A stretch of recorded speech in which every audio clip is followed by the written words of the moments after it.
اعوذ باللہ من الشیطان الرجیم بسم اللہ الرحمن الرحیم الحمد للہ رب العالمین والصلاة والسلام علی سیدنا محمد وآلہ الطاہرین ولعنۃ اللہ علی اعدائہم اجمعین۔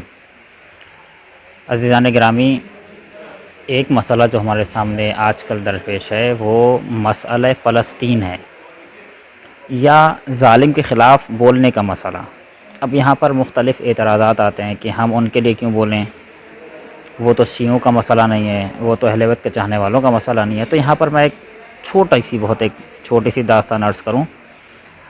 امیر المومنین علیہ السلام کو معلوم ہوا کہ ایک یہودی عورت کے گھر پر کچھ لوگوں نے حملہ کیا ہے اور اس کا زیور لے کر اس سے چلے گئے، اس سے زیور چھینا اور چلے گئے۔ امیر المومنین علیہ السلام نے اس کے بعد بہت غم اور غصے کا اظہار کیا اور کہا کہ یہ سب کیا ہے، اور اگر اس پر رویا بھی جائے، اور بہت سخت جملے امام نے استعمال کیے کہ اس پر اگر بہت زیادہ آنسو بھی بہائے جائیں تو کوئی اتنی بڑی بات نہیں ہے۔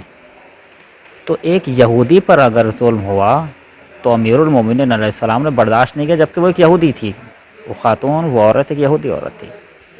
تو یہاں تو مسئلہ مسلمانوں کا ہے، یہاں تو عیسائی، مسیحی، ہندو کوئی نہیں ہے، یہاں تو مسلمانوں کا مسئلہ ہے۔ باقی یہ کہ وہ آزاد ہوگا یا نہیں ہوگا اس سے ہمیں کیا ہے، ہمارا کام ظالم کے خلاف بولنا ہے۔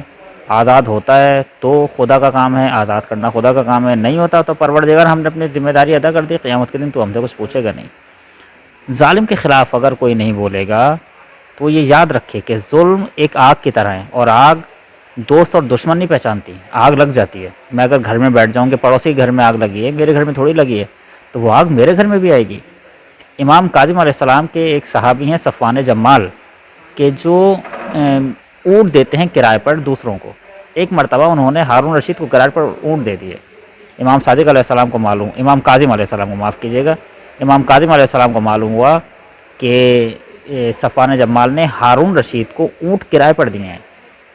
تو امام نے صفوان جمال کو بلایا کہ کیا تم نے ہارون کو اونٹ کرائے پر دیے ہیں؟ صفوان نے کہا جی مولا، وہ حج پر گیا ہے۔ امام نے فرمایا بات حج کی نہیں ہے، بات یہ ہے کہ تم یہ چاہتے ہو کہ ہارون رشید واپس آئے اور تمہیں تمہارے اونٹ واپس کرے اور پھر تمہیں کرایہ بھی دے۔